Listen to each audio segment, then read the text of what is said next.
सलाम नमस्ते, मैं हूं सलीम अख्तर सिद्दीकी। राहुल गांधी ने नई राह चुनी, मोहब्बत की राह। नफ़रत की सियासत के ख़िलाफ़ मोहब्बत की सियासत शुरू की।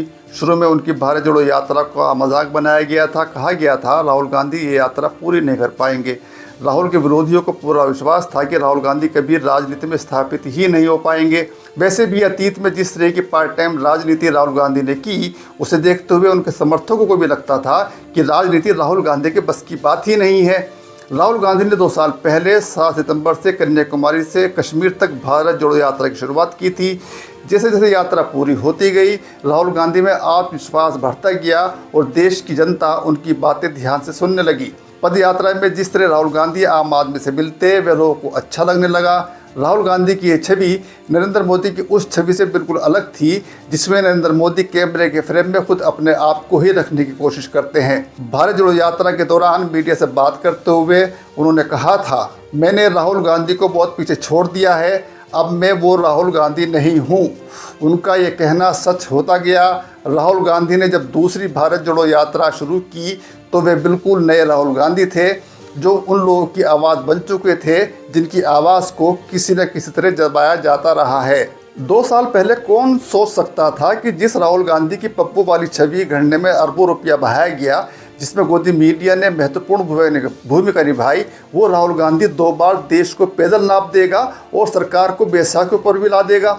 2014 के बाद कांग्रेस मुक्त भारत की बात की जाने लगी थी। एक के बाद एक हार के बाद लगने लगा था कि वाकई भारत कांग्रेस मुक्त हो जाएगा। पुलवामा पर सवार होकर 2019 में 303 सीटें लाने के बाद तो भाजपाई विपक्ष मुक्त भारत की बात करने लगे थे। विपक्ष हाशिए पर डाल दिया गया था, मनमाने फैसले लिए गए। किसी ने कहा था 2024 में राहुल गांधी की उम्र से भी कम सीटें आएंगी। 22 जनवरी को राम मंदिर के उद्घाटन के बाद तो यकीन हो चला था कि इस बार भाजपा 400 पार जाएगी। खुद मीडिया ने नैरेटिव गढ़ दिया था कि चुनाव औपचारिकता मात्र है, जनता इस बार 400 सीट देने के लिए तैयार बैठी है। मध्य प्रदेश, छत्तीसगढ़ और राजस्थान जीतने के बाद तो भाजपा मुतमईन हो गई थी कि उसे हराने वाला कोई नहीं है। ज़रा याद करें, लोकसभा चुनाव से पहले गोदी एंकर और एंकरनियों को दिया गया नरेंद्र मोदी का इंटरव्यू के दौरान किसी राहुल का जिक्र आता है और नरेंद्र मोदी तंजिया हंसी के साथ पूछते हैं, कौन राहुल? इस बात पर गोदी एंकर और एंकरनिया ठहाका लगाते हैं। कौन राहुल का जवाब 4 जून को मिला, जब भारतीय जनता पार्टी बल्कि कहें कि नरेंद्र मोदी 303 से सीधे 240 पर आकर अटक गए। सीटें इससे भी कम हो सकती थी अगर किसी का साथ नहीं होता। साथ में अगर आप इन्वर्टेड कॉमात लगा लेंगे तो आपको पता चलेगा कि किसका साथ मिला है 240 सीटें लाने में भी।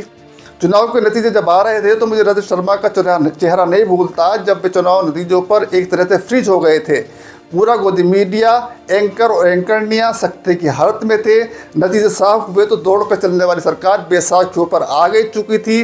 अब दौड़ नहीं सकते, चलने के लिए भी बैसाखियों का सहारा लेना पड़ता है। इसलिए कई फैसले वापस लेने पड़े, कई फैसलों को ठंडे बस्ते में डालना पड़ा, कई फैसलों में बदलाव करना पड़ रहा है। अग्निवीर योजना में अब 4 साल के बाद 25 नहीं 50% से नंबर लिए जाएंगे। ये राहुल गांधी का दम है जो सरकार को अग्निवीर योजना में बदलाव करना पड़ रहा है। ये सब राहुल गांधी की वजह से हुआ है। विरोधी भी मानने लगे हैं कि ये वो राहुल गांधी नहीं है, ये एक अलग तरह का राहुल गांधी है। राहुल गांधी कभी भी महत्वाकांक्षी नहीं रहे। 2004 में उत्तर प्रदेश की अमेठी लोकसभा सीट जीतने के बाद कौन उन्हें प्रधानमंत्री बनने से रोक सकता था? प्रधानमंत्री ने बनने से ही गृह मंत्री तो बन ही सकते थे। उनके पास 2009 में भी प्रधानमंत्री बनने का अवसर था, लेकिन वे नहीं बने। कांग्रेस जब 2014 में सत्ता से बाहर हुई तो नेता प्रतिपक्ष बनने लायक भी जीत हासिल नहीं कर पाई। राहुल गांधी जब राजनीति में आए तो उनकी छवि एक ऐसे नेता की थी जो राजनीति के लिए इच्छुक नहीं था, लेकिन अब वह सीधे टकराते दिख रहे हैं। सच कहा जाए तो राहुल गांधी को राजनीति में परिपक्व करने और स्थापित करने का श्रेय भारतीय जनता पार्टी को जाता है, ख़ास तौर से नरेंद्र मोदी को। अगर वह राहुल गांधी पर हमले नहीं करते तो शायद राहुल गांधी इतने आक्रामक होकर नहीं उभरते। इसके लिए राहुल गांधी को कम से कम भाजपा का शुक्रिया अदा तो करना ही चाहिए। राहुल गांधी को स्थापित करने में सितंबर 2022 से कन्याकुमारी से कश्मीर तक भारत जोड़ो यात्रा और उसके बाद मणिपुर से मुंबई तक यात्रा का बड़ा हाथ है। 2024 के चुनाव में कांग्रेस को 99 सीटों पर जीत मिली। इस तरह राहुल गांधी नेता प्रतिपक्ष बने। नेता प्रतिपक्ष बनने के बाद उनका संसद में बोलना एक अलग तरह का अनुभव है। राहुल गांधी ने कांग्रेस को नए सिरे से गढ़ा है। कांग्रेस में मठाधीश बने, भाजपा स्लीपर सेल्स को बाहर किया, उन लोगों को किनारे लगाया जिनका कोई आधार नहीं था, लेकिन वे मठाधीश बने हुए थे। कुछ को कांग्रेस ने बाहर किया तो कुछ साथ छोड़कर चले गए। बुरे वक्त में कांग्रेस के ऐसे नेता गए जिनके पिता और उन्हें कांग्रेस ने 10 साल के तक केंद्रीय मंत्री बनाया। जब कांग्रेस का बुरा वक्त आया तो वे भाजपा में चले गए। इस बुरे वक्त में थोक के भाव विधायक पाला बदलकर भाजपा में चले गए। उन्होंने मध्य प्रदेश और कर्नाटक की सरकारें गिराने में भाजपा की मदद की, मंत्री बने। उस वक्त में राहुल गांधी ने कांग्रेस को संभाला। जो कांग्रेस आज जिंदा होती दिख रही है उसमें राहुल गांधी का सबसे बड़ा योगदान है।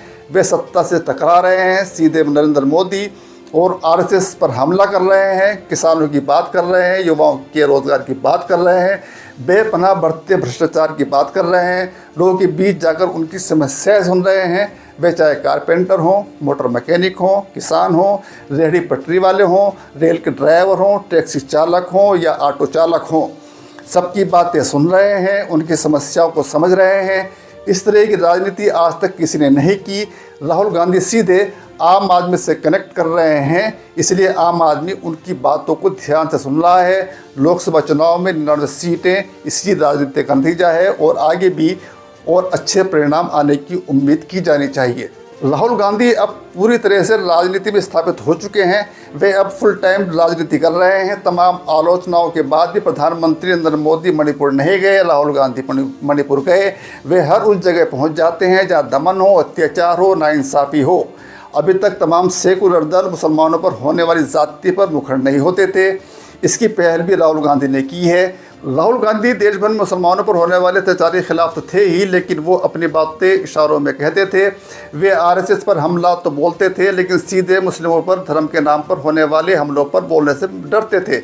लेकिन अब उन्होंने इस पशोपेश को छोड़ दिया है और मुस्लिमों पर होने वाले हमलों को लेकर बोलना शुरू कर दिया है। अभी हाल ही में महाराष्ट्र के कल्याण में चलती ट्रेन में एक मुस्लिम बुजुर्ग को इसलिए पीटा गया क्योंकि उनके पास कथित तौर पर भैंस का मांस था। हालांकि उस मांस को बीफ बताकर उन्हें बेरहमी से पीटा गया। राहुल गांधी ने इस घटना पर एक्स पर लिखा है, भाजपा सरकार से इन उपद्रवियों को खुली छूट मिली हुई है, इसलिए उनमें ऐसा करने का साहस पैदा हो गया है। अल्पसंख्यकों खासकर मुसलमानों पर लगातार हमले जारी हैं और सरकारी तंत्र मूक दर्शक बना हुआ है। अब भाजपा को राहुल गांधी से डर लगने लगा है। राहुल की अलग तरह की राजनीति से देश में नया नैरेटिव बन रहा है। जब स्मृति ईरानी राहुल गांधी की तारीफ करने लगी हो तो समझ लीजिए कि भविष्य में क्या होने वाला है। बहुत बहुत शुक्रिया।